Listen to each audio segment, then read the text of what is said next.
Good afternoon, everyone, and welcome to today's Bravo's Leadership Conversation with José Antonio Fernández and Hamdi Ulukaya. My name is Susan Segal, and I am the CEO and President of the American Society and Council of the Americas.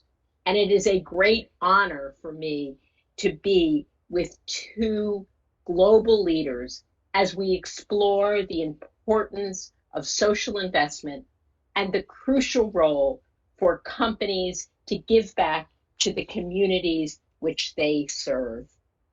Hamdi Ulukaya is founder, chairman, and CEO of Chobani. Hamdi started hiring refugees in his factory in New York State and soon realized that they were some of his most loyal, hardworking, and committed employees. The experience inspired him to found the 10th Partnership for Refugees in 2016, which encourages businesses to help integrate refugees economically into their new communities. During this time, more than 140 large companies across the world have become tent members. Of those, 40 have announced publicly that they are working to support refugees in Latin America, which is so important. José Antonio Fernández is executive chairman of the board of FEMSA and chairman of the board of the trustees of Tec de Monterrey. He joined the company in 1988, became CEO in 1995, and chairman in 2001. He serves as chairman of Coca-Cola FEMSA, FEMSA Foundation, and the U.S. Mexican Foundation. And José Antonio, I've known you for a long time, and I have always admired you. In 2020, FEMSA became one of the first companies in Latin America to join 10. And together with the United Nations High Commissioner for Refugees, UNHCR, developed and implemented a program to integrate refugees in Mexico as collaborators in its OXXO convenience store chains with presence throughout the country, fulfilling FEMSA's mission to create economic and social value in communities in which it operates. What an amazing role model. Before we start, I want to thank our sponsors, the Bank of America, the AES Corporation, MasterCard, Salesforce, SAP, Softtech, Chubb Latin America, Diageo PLC, Greenberg Torrid, our media partners, America's Quarterly, our publication, CNN en Español and the Financial Times, and our partners at the Inter-American Development Bank. So without further ado, I really want to start this amazing conversation. So Hamdi and José Antonio, you seem to be great friends, and I think we'd all like to know, how did your paths cross? How did you first meet? Maybe Hamdi, we can start with you. I think first time I met him was one of the Coca-Cola's gathering. I don't know, maybe it was Miami, it was Milano, somewhere. It was Coca-Cola was for the long time led by this friend of mine who's another Turkish, Muhtar Kent. And I think I met him through him, and I immediately struck by his warmth, this presence, and he gave me his number, and we would interact through the phone. And I always felt every interaction with José Antonio with the same warmth that I had met him physically. And he would invite me to Mexico, and a couple of times I tried and didn't happen. And finally I made it just before the pandemic. That was the last trip I've made for tent physically, was last March. And he wanted me to go to Monterrey Tech, and we said, let's put this together, that and plus a tent event gathering. We were just talking about it, Susan, before the session starts. It was one of the most amazing trip I've ever had. His presence, his leadership, and his hospitality throughout the last 3-4 days that I was there. It was the days of joy, but meeting amazing CEOs and entrepreneurs and scholars through him, I was struck by so many dimensions, and and that was the last interaction we had. And of course, this is another beautiful moment to meet him. Someone I respect dramatically, someone I find a lot of similarities, and someone I feel close by that I can reach out with any advice or help. Someone who I find it like building amazing things, commerce and business and university like Monterey Tech and being involved, but yet so humble, so approachable, so human. So that's how I met him. I don't know if if it's in the same level of how he feels, but that's been my experience. So, Jose Antonio, this is a big plate that you have to expand on. Well, there is not much to say, but I would say that yes, we were introduced by a very nice common friend. I don't remember if it was in London or in Monaco, Milan, or somewhere. Maybe in Milano, I agree. But we were introduced, and since the very beginning, we started thinking of how to have fun doing things together, either business or something else. And we started even talking about Chobani in Mexico. How can we do things with his great products in Mexico? And started from there until we were able to organize this visit of Hamdi in before the pandemic to Monterrey Tech, where we had a very nice what they call the fireside chat, where we both chatted in front of the almost 500 community members of Monterrey Tech all over Mexico that were inspired by the story and the learnings from Hamdi. Obviously, everybody can get inspired what he has been doing and what he's doing now. And at the same time, he brought our friends from 10th, invited us to be part of it, and I would have never ever have any doubt about joining 10th and doing what we are doing.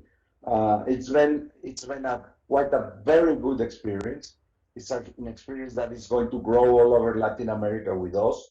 We would love, and this is why we love to participate in these kind of things, because we have to extend this belief that there is a lot of good things that we can do with all these people that need an opportunity. That's the only thing they need.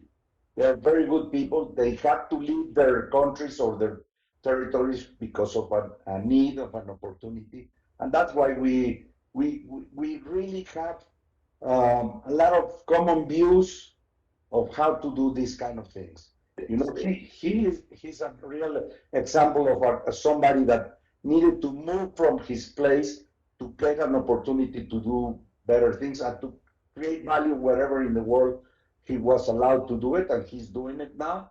And I'm the same product. I'm the grandson of three migrants from Spain that they needed to move from Spain because there was a big hunger at the beginning of the 20th century. They came to Mexico. They found opportunities. I wouldn't be who I am if it was not because of these three uh, very very aggressive people that at the age of 16-year-old they moved to Mexico and created opportunities for all their descendants. So that's why I'm so motivated with this. That's inspirational that you both are immigrants or come from families of immigrants. In fact, everyone in the United States does. It's just that, or most people do. It's just that some people don't want to admit it. So you both steer enormous food and beverage companies that have focused on purpose and social impact. And I read a lot about that today. I mean, in your view, what is the role of business in society today? I mean, it seems to me that, there has to be a social good in everything that we do at such challenging moments in history. Jose Antonio, do you want to start? Sure. Well, business enterprises have the obligation to create value, and I fully agree with that. But we have to create value in many ways and in many senses. We have to create value with our employees. We have to create value with our customers. We have to create value with the communities where we live and where we work with, who we work with. We have to give back a lot of what we receive. Obviously, the shareholders need some returns. That's the way it has to go. That's why they invest and believe in us. But today, they invest even more motivated if we give back to the communities, and that's very important. I'm not convinced. I'm completely convinced that social economic value is very important. If we give back with these kind of examples, if we cooperate with to protect the environment, and if we help all these communities that need some opportunities to create development and growth, we would be a much better company than if we are only focused on returns and financial numbers, which are so cold that sometimes don't express the real value of all the things that a company can do for their communities. Do you agree with that, Hamdi? Of course, and adding so beautifully said. I have to, Susan, I have to tell you, I'm a son of nomad who is a Kurdish tradition in the eastern part of Turkey. So I'm probably the most distant person growing up from business. Farmers and shepherds and going up and down the mountains. I have moved to US when I was 22. I never thought I would be in this field. I would never thought because I really didn't like to get involved, from the examples that I have seen. Sole purpose of business, make money. Okay, that's the statement. It's been done, and companies follow that for a long time, and damage has been done, right? So we have seen damages all around the world, wars, hungers, destruction of environment, for just making money. And I think that went wrong. It was not in tradition of this country before that statement was made, and that statement was really purely followed. It was a community thing, right? The business were bringing ideas, solutions, moving humanity forward, at the same time involvement in communities. And I saw it in upstate New York. And when I saw it, I said, if this is business, I love this. And I get involved. But my experience has been, okay, I start this business from a factory that was closed after 60, 70 years by a large corporation, and the community was left behind. And the emotional state of the people in that community, not only the people who worked in that place, but also the children, everyone around, and said, we are not worth it. But in reality, they have done nothing wrong. They have done nothing wrong. They're most of hardworking, loyal, amazing people you can ever meet. So when I started, I said, how do I build something that I don't follow the people who closed this place by just looking at the spreadsheet and not paying attention to what it meant to the community. So I look back and coming back to this conversation, exciting conversation is happening around the business community, is that sole purpose of business is not just make money, but being responsible to all the stakeholders, the people that work for that company, the consumers that they're serving, the community that they're living on, and the environment and humanity that we are part of. These are all stakeholders. And when you are operating within that sense, you become not only one of the most effective force making changes, but at the same time, you become the most economically advanced organization, because these things are not against each other if you really meaningfully implement into companies. So there has been some journey on companies making this road. Like one example is corporate social responsibility. Check the box, and I give money to this organization. I built this museum. I make this. These are all beautiful, but that's not what business is asked for, or its potential, or what it can make changes. what I truly believe, and I think this is common, and Jose Antonio also mentioned on this, but if you implement it in every touching point of the business, where employee starts coming in and how you make that feel and how that person develop, how you purchase, how you operate, how you interact with community, how you get really, really passionate about social issues and use your brand and your business to make sure that society moves in the right directions, it becomes one of the most powerful platform you can think of. That includes, nonprofit and government because it's sustainable. Now, what I see right now is this is the right way of operating, but I don't see any other way of operating going forward because the way that the consumers are expecting for CEOs and companies to do, the way that the young people like your daughter joining to the businesses coming from these amazing institutions and wanting to join organizations and companies that they are like-minded, that they feel home, that they can be contributing and they can be passionate about. So for those reasons, I think the companies like FEMSA, like hopefully Chobani and so many others that I have met that have that consciousness, that have that things in their DNA is going to be the companies that are relevant in the future. I completely agree with that. But has COVID impacted any of your thinking or your focus? Why don't we start with you, Hamdi, and then I'll go to... Now you have this COVID hits, like something that no one expected, came out of nowhere. And you sometimes say, if you do this, you built this amazing engine. It's called culture. And culture is sometimes, it's like everybody's happy. Culture, you don't build it for bad days, but when the bad days comes, and that engine takes over. In my experience, I mean, every day of this pandemic in the last, since March, since I came back from visiting Jose Antonio, has been so painful hearing how many people has losses, how their life is disrupted.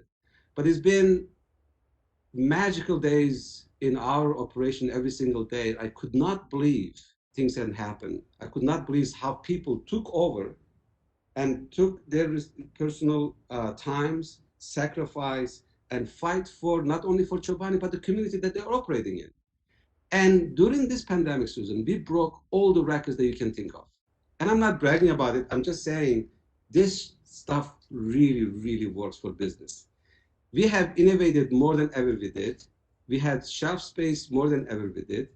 We had less, we have never had one day of interruption with COVID. And we even had less sick days during this time than we had before COVID. And we have given our people 2 weeks off. If you don't feel like, you don't feel right, don't come to work. And our attendance were better than ever before. So what I'm saying is people like us, when you give them what they deserve in values, and they will all just come out and be heroes in every corner. And we have seen that happen every single day. So this, handbooks and writing things on the wall and who we are and what we are, it's something, it's valuable, but a meaningful culture building in minutes and hours and days. And it's true that his stories around the walls, inside the walls, is really built this culture and takes over. And that's been my experience. Congratulations. Jose Antonio, has COVID changed your view of... We had a lot to learn too fast. It was completely unexpected and very different from whatever we could ever have had before in our lives. So I fully agree. Culture was the most important glue that got all the organization together. And you cannot imagine how many volunteers wanted to work extra hours for the community, just because we asked who would be open to help in different ways besides their work at the company. And it was amazing. We were able to organize a joint task force with the government. The government of Mexico requested me to lead part of the private sector to represent them. And we organized something called Juntos por la Salud, Together for Health. And we had experts in logistics, retired people, experts in manufacturing products. We ended up learning about vaccines and made the very first recommendation of how to work with the companies that were manufacturing vaccines last year, a year ago. Thanks to those moves, we had vaccines a little bit earlier than many other countries in Latin America. Um, so all those things were happened because we have, guys that we would have never expected organizing logistics, organizing the NGOs from outside of the company to do things. We found about 3 or 4 face mask manufacturers that were manufacturing for a very low price, and we gave them away our stores for everybody in Mexico, trying to convince everybody to use them. At the beginning, it was hard, but we convinced everybody that they had to use the face masks. We ended up incredibly, but we ended up manufacturing together with some other 2 or 3 auto part companies that were exporting to the United States a lot of products. We ended up manufacturing oxygen pumps for hospitals at half of the price of the ones that were imported. And it was a great, great achievement for Mexico that we were able to supply to the poorest hospitals of southern Mexico with this machinery. So uh, we learned that we can do whatever we can. It was impossible. Nothing was impossible during that year. We made a lot of reflections. We ended up learning about a lot of the weaknesses of our businesses on our person, as a person, and we ended up living much more closer to our families. So we learned a lot. It's going to be unforgettable for everybody. We learned to live without having to be at the office all the time. uh, we have been able to do this kind of conference and conversations with a guy from Israel to a guy in Africa to a guy in the United States at the same time, and enjoying exchanging knowledge and learning from each other. So I think it was very tough. We lost a lot of good friends or family members, but at the same time we learned a lot, and it's going to be quite of the very remarkable uh, periods of our lives. I think what you're both saying is the culture, you build the right culture that creates trust and loyalty and commitment, and happiness, because people believe that you will not just do the best for the workers, but you'll also do it for their families and the community. And that's so important to motivate people, as you Yes. both said. Now, Jose Antonio, this is a little bit, in some ways, different thinking in Latin America. So now bringing this message to Latin America, one of the most unequal regions in the world, how can businesses contribute to the solutions today? I mean, we're looking at one of the worst refugee crises in in the history of the hemisphere, from the Northern Triangle to Venezuela. So maybe you can, as a leading Latin American businessman, give us some insights. Well, there are a lot of opportunities to work and help refugees and migrants from all over.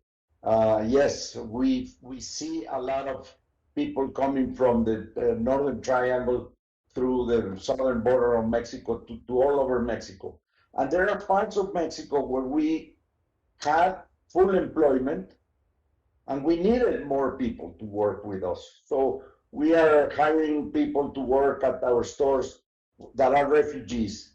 And it's very easy to find the places where they go as a shelter for free food. And you learn about the families that are there and the guys that are running these shelters where we have been helping for maybe decades. They tell me, look, we have 30 people here that are hardworking, that they used to have a store in their places and they would love to work for you. So we hire them, we train them, we send them to the stores, and it's an amazing good story of these kind of people, giving an example of how good works and good behavior they do have. On the other side, we have seen people from Venezuela all the way down to Chile, all the way down to Argentina, in Brazil, that are people that some of them are not, they do have their own papers, they are migrants, but they are all looking for an opportunity. And they value that opportunity as much as anybody.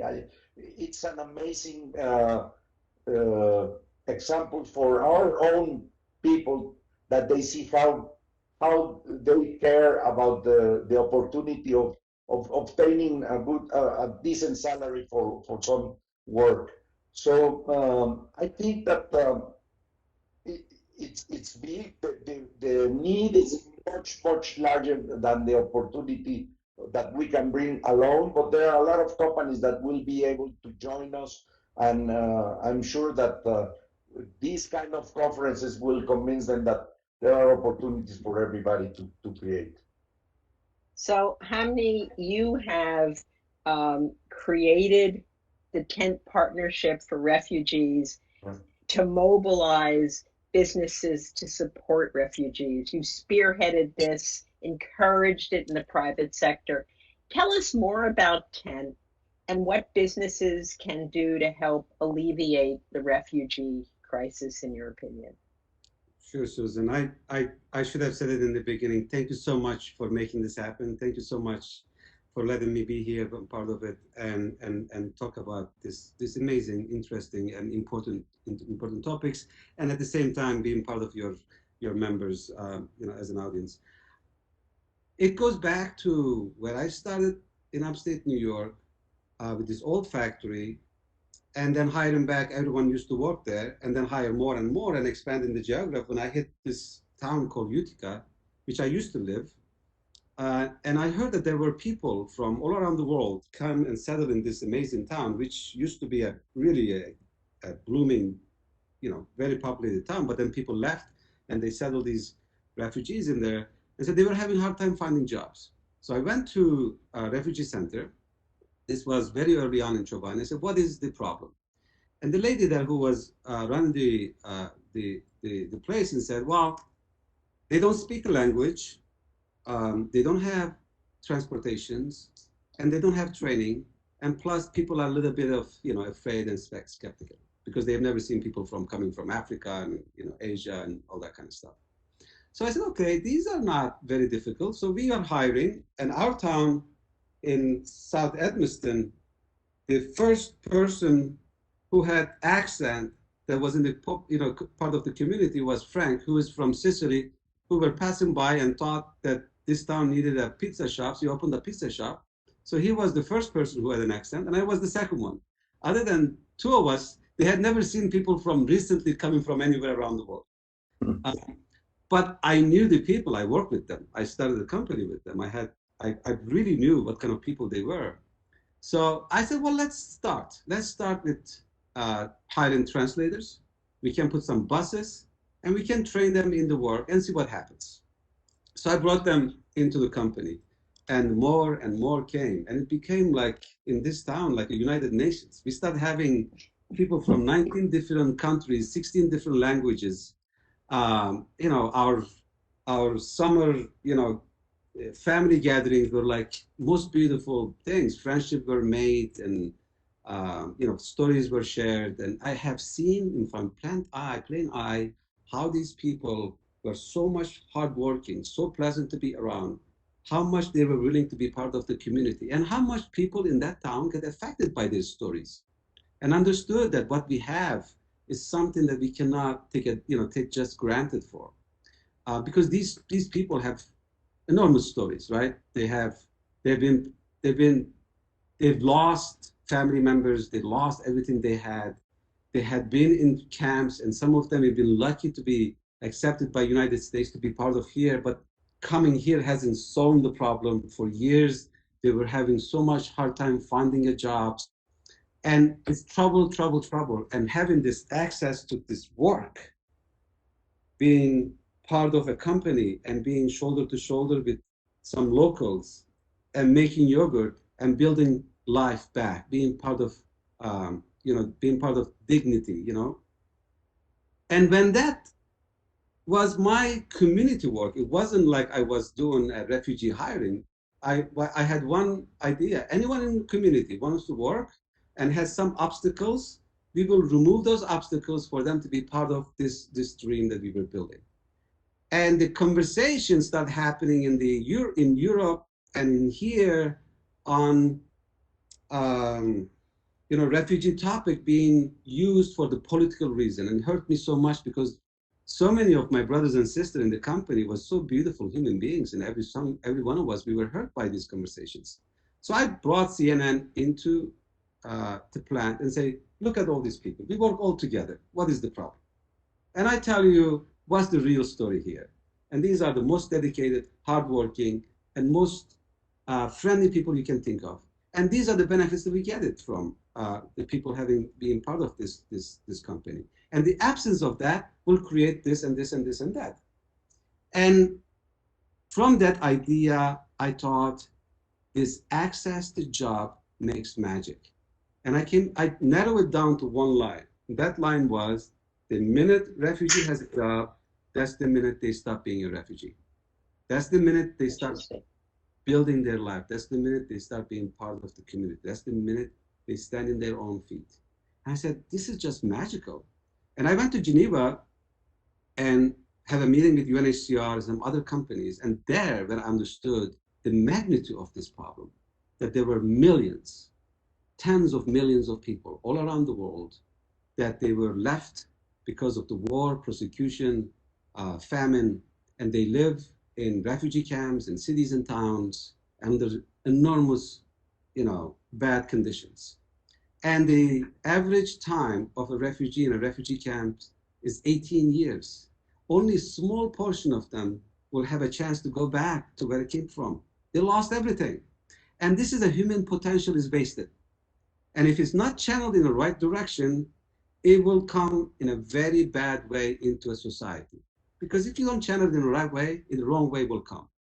And then I look at it, who is involved with this? Okay, governments are funding UN organizations. UN organizations are providing safety, which is extremely important, food, some kind of education, health, but it's just to get by. There's no risk taken. There's no innovation. The conditions are similar to when the Jewish refugees and other refugees in World War II get affected by same exact footprint.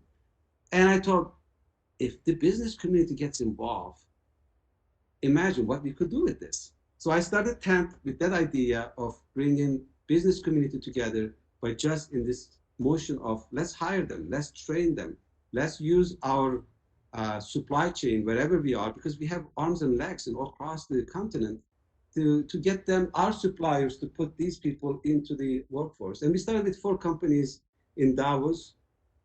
Today, like you said, we are over 150 companies, multinationals. And what I can say from TAN's perspective, we've done a lot of scientific studies. We are very, very big on that one. Economic studies, marketing studies. This is one of the most wrongly used topic in humanity today. This is one of the most alarming human tragedy we are facing today. And this issue will not go away. And this, if it's not handled well, I see that it will affect our humanity going forward for our future. And business can make enormous amount of difference. We've seen it ever and over again. And when we started this journey, there was maybe 1 or 2 companies actively involved with this topic. Now you see companies all across the continent, all across the world is willing to come in because they're convinced if we meet above and beyond the politics, and if we meet in this level of humanity, like José Antonio said, and if we are convinced that these people coming back to our society, being part of our companies, will create jobs, will bring economic opportunities, will bring innovation, it will get a new blood into our societies. We don't want this to happen. We don't want to waste these human potentials. And if we are 100% convinced that this has a massive effect in our culture, and we have young people that come in and work for us, and it becomes an economic opportunity, then it's no-brainer. And then we've seen companies coming in. And the last thing I want to say is this wrong perception of refugees, which I don't see in Colombia.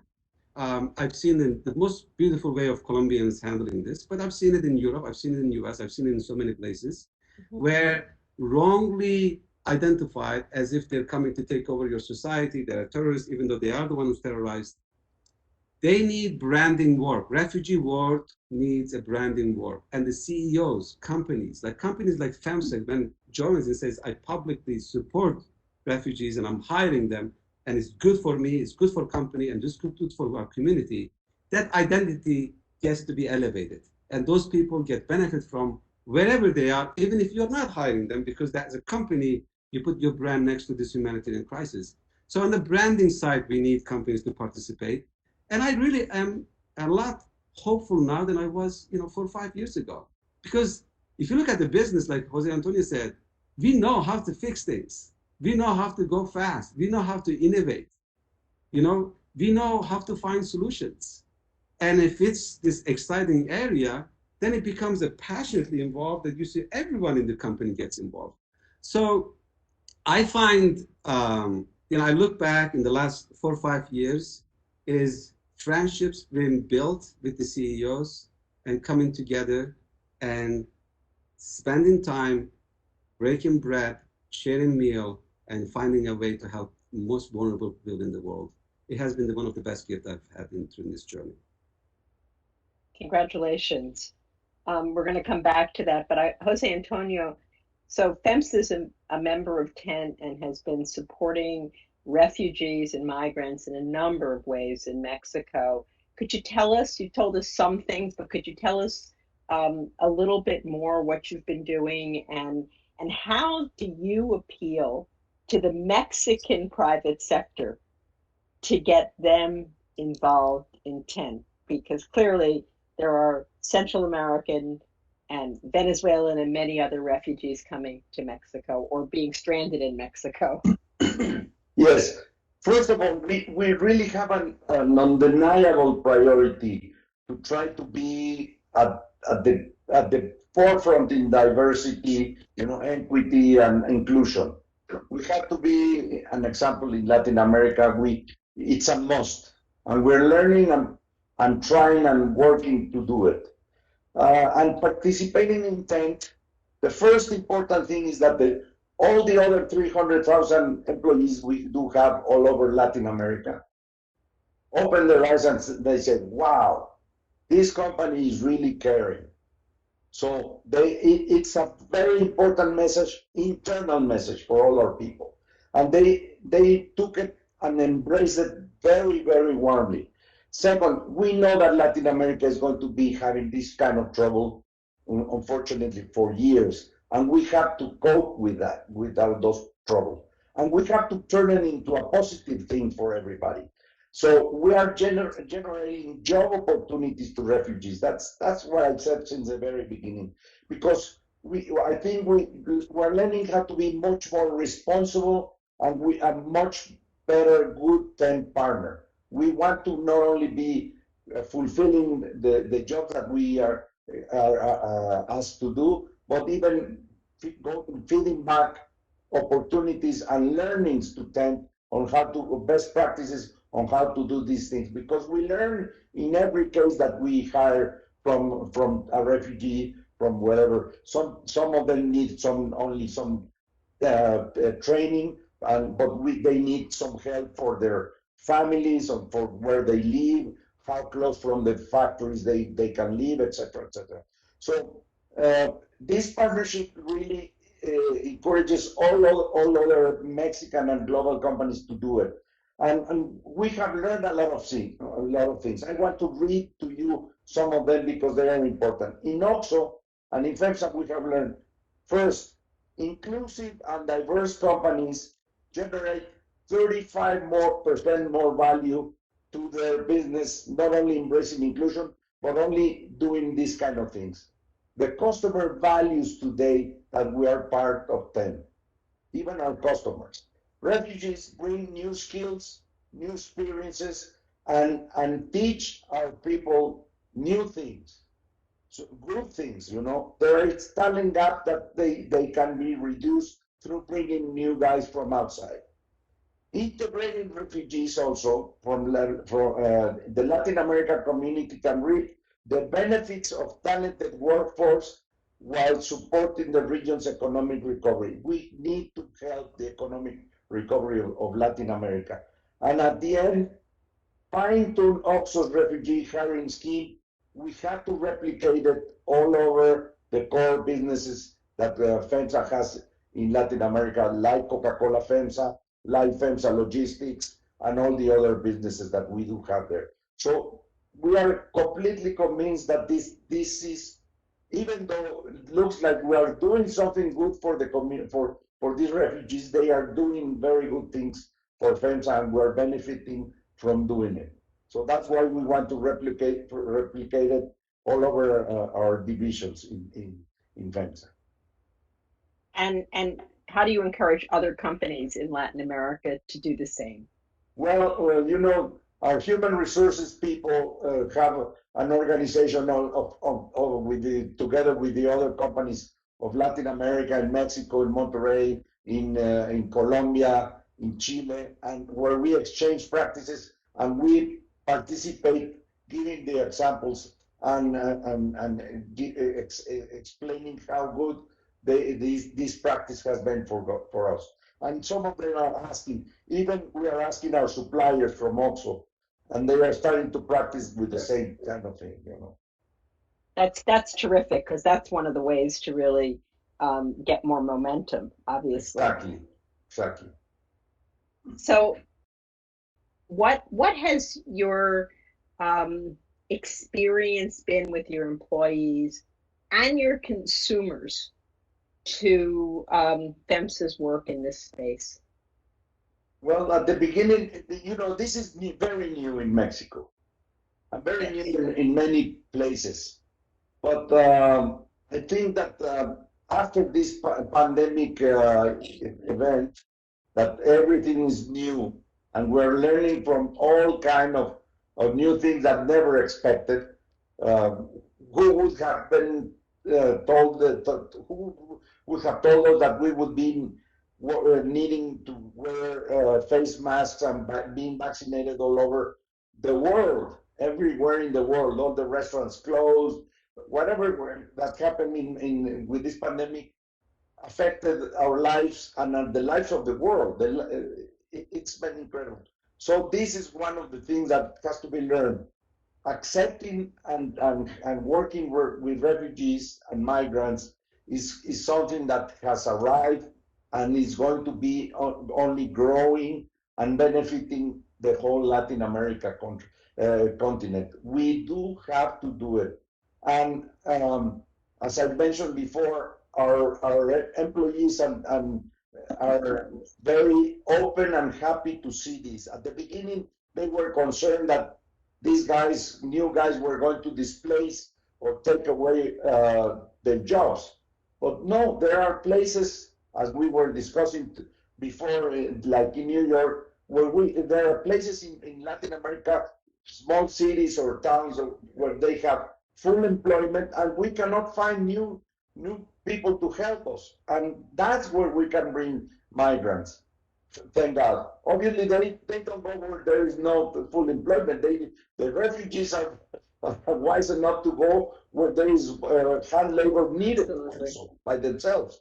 So the consumers are starting to learn. They hear that these guys at the cashier have talking a different tone of voice. Where are you from? Oh, Venezuelan. Oh, Honduran.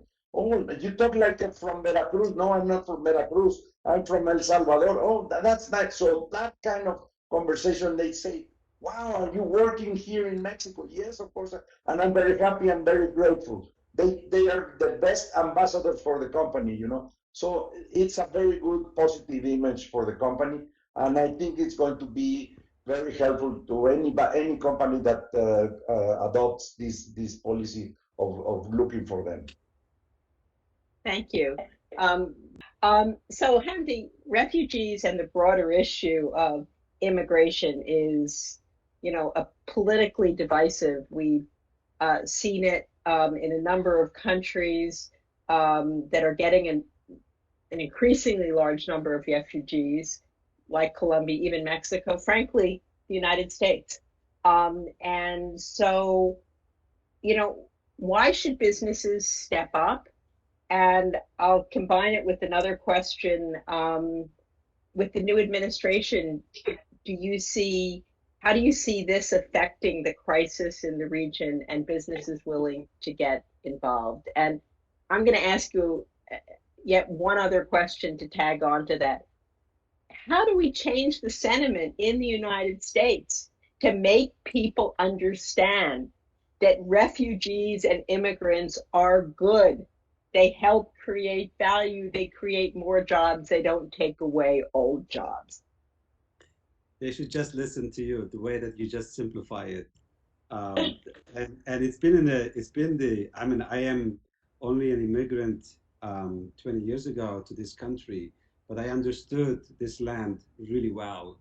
And I understood this land, what made this land so special, what made this country so special, where people would come from all across the world, no matter who they were, and they would come and they would build their dream. And that dreams became this amazing society. And, you know, I was with President Bush not long ago, and he painted, you know, some of the immigrants, you know, painting, you know, how you get into the paintings. And I said, why are you so passionate about this? He says, if I bring down to one most important things is how immigration is so essential for our society, for our countries, for us to be where we are today. You know, I'm going back to Colombia early last year, year before, and go to the border. And, you know, I knew Colombia actually, my business days, and I brought my first yogurt cups from Colombia. I knew it was a special place. I have met some people, I saw the cultures and I saw the land. The border was human flow. I mean, you can think about all the troubles and all the issues that you can think of, right? You just look at the pictures. And then you come to a place and there's a Catholic organization or an NGO, and you look at the people every day, they're cooking, they're giving, their teachers are providing to children. And you see these heroes, like all from all sets, and they do it without even recognition. They do it because that's the way they are, right? They give themselves to humanity. And then you come into Bogota and say, can I send some invitations to meet some of the business leaders, and can we just get together and share some thoughts? Within 3 days there, we had commitment over 20 companies to be part of Tent and hiring refugees and be ambassador of this topic.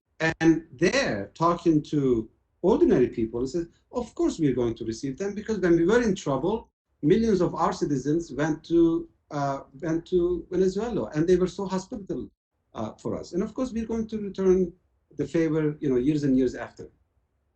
And then I met with the President Duke, with friends of Tent.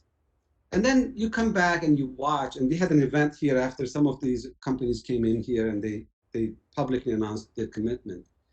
And the president recently announced that Venezuelan refugees in Colombia will have access to work legally. Their children will have access to schools, you know, public education, and public healthcare. I mean, Colombia already has stressed, you know, public offerings, but yet they're providing these to hundreds of thousands of Venezuelan refugees. And if I go back 5 years from now, maybe 10 years from now, if I look back, what Colombia is known for, maybe troubles, maybe, you know, armed conflicts, maybe drugs and whatever stuff. What Colombia is going to be known for is if you look from 10 years from now, is innovation. Is going to look, you know, is going to be known for diversity. Is going to be known for innovation, right? Is going to be known for economic growth.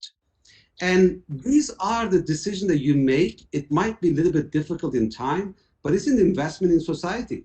And when the society acts in a right way, and some of the countries during the World War II did not act right way, hundreds of thousands of, if not millions, of Jewish refugees at that time was turned away from the border, including in this country. And some of those people died. And we lived in that in that shame. We lived in that as a society. We lived in that wrongdoing for the longest time. But the societies and countries are making the right move for their country and for their people, are going to benefit from these decisions. No questions. No questions, But what I find, and I said it, and Jose Antonio said it so plainly and so perfectly and so in a business way, is good for business. That interaction where people have with your company member, and when that person tells a story, I'm from this place and I'm from that place, it has enormous effect, impacting that person who's interacting at the same time. People can spread wrong message, but we can spread live, living stories through our companies to interaction with the other people. And that has make a shift in their perception at the same time. We have that responsibility, right? What I am crying for, what I am really, really crying for, is how distance the perception is from the reality, and how much hurting is happening in the middle, and how much opportunities we have from this, making this in the right way. And Susan, convincing is not very, very difficult these days. And I think the climate change, I think in the political climate change, it helps. I'm hopeful with this new administration. I think it will go back to what it was, at least before the last administration, when it comes to refugee settlements. And you go back to the borders. I was just there about a month ago. I was in Texas. I was in the border with my tent members, with tent team. And I went to border. I went to the border security, spoken with many, many officers. And I was just in the border seeing people coming in. And I went to some organization where they were hosting people who was just recently passing. I met this woman from Guatemala with 1.5-year-old kid, just arrived. Of course, there were hundreds of them, and I bring it down to this person. And you look at her eyes, she has gone through horror, right? She has gone through horror. She might have lost her child. She has left one of her child and husband back. And talking about physical, emotional turmoil that you went through, who would put her child into that if they don't have any other options? I've seen the same thing in Lesbos in Greece, where I saw the people were crossing from the Turkey in a simple boat, a plastic boat, and making to a shore, and knowing that people put themselves into these boats with their children and their family members, knowing that the boat ahead of them didn't make it, and everyone, drowned and died.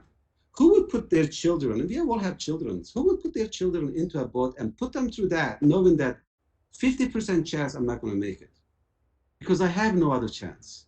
Staying is destruction. Staying is non-options. So I have to take this chance. So you're talking about this type of conditions, and you have to approach with that angle to find the solutions. And there are some long-term solutions. Northern Triangle has got some issues, and we all have to participate. A government, international community, NGOs, and businesses. We all have to participate to have a long-lasting solutions. These people staying in that country is good. These people staying in their country, providing to their own society and keeping their children safe, and seeing their children to grow and have a family and have a life like every one of us, is a good thing. They're moving because they have no other options. And we can solve those problems. Maybe not now, maybe not tomorrow, but if you do those steps now, 5 years from now, people won't come. Maybe people from here will go there. Who knows? We can make that happen.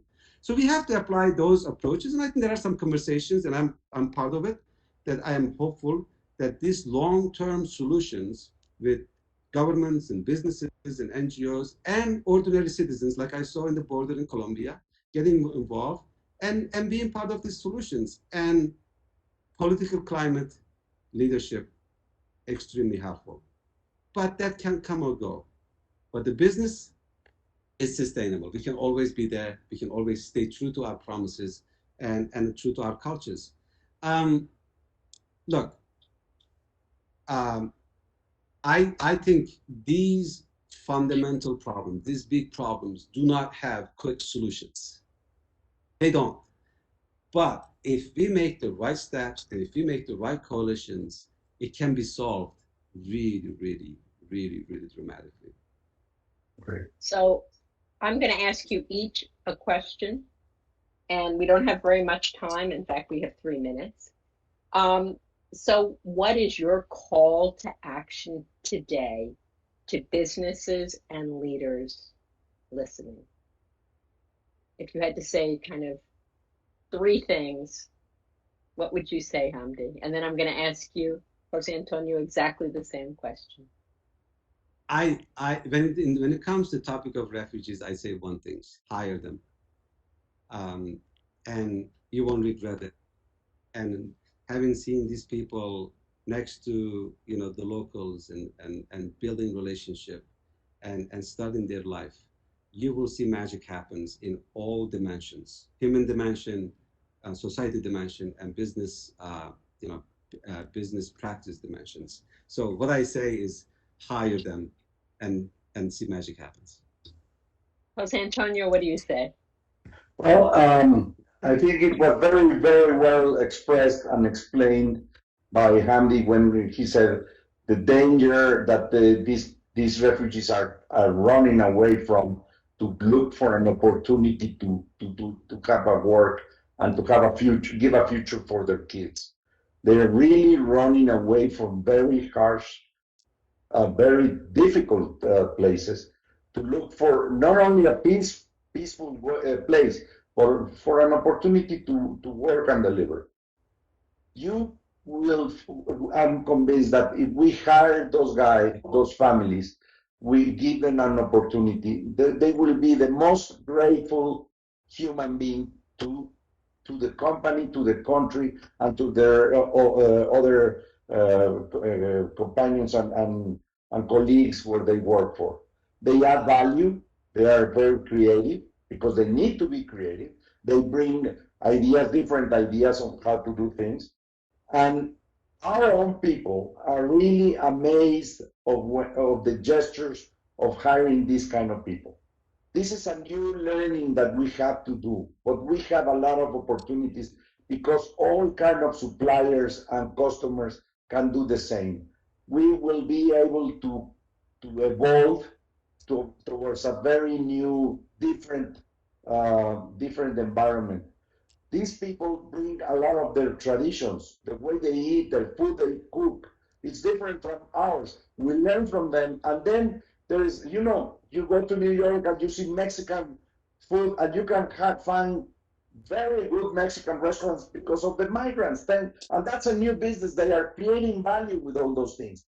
These guys that we're hiring, they will create value in their communities also, and that is very valuable. I will invite that nobody will regret hiring migrants and refugees from wherever they come, and if they train them and they then let them deserve their progress in the company, they will create a lot of value for their companies. Well, I want to thank both of you for this really amazing conversation. I think the passion and the commitment that both of you have towards integrating migrants, giving them opportunity, giving them jobs, and integrating their families into new societies. It's leaders and leadership like the two of you that will make a real impact and a real change. I want to thank you for being with us today. I want to invite you back to continue this conversation because for me personally, it is also a passion. And so thank you. And for all of you that have joined us today in our WebEx, thank you for joining us. Take the message forward. I am sure the tent needs many more participants. And as I sit here and we discussed earlier, we need people that want to work. And this is a real opportunity to merge the good and the need. So thank you so much, both of you, and I look forward to seeing you in person very soon. See you soon, Susan. Thank you very much. Amigo, gran abrazo, Andy. Thank you, sir. We'll see you soon, I hope. Ferry, I can't wait to see you, and thank you so much. I'm so honored. Take care. Un abrazo Bye. fuerte. Abrazo Chao. fuerte. Bye bye.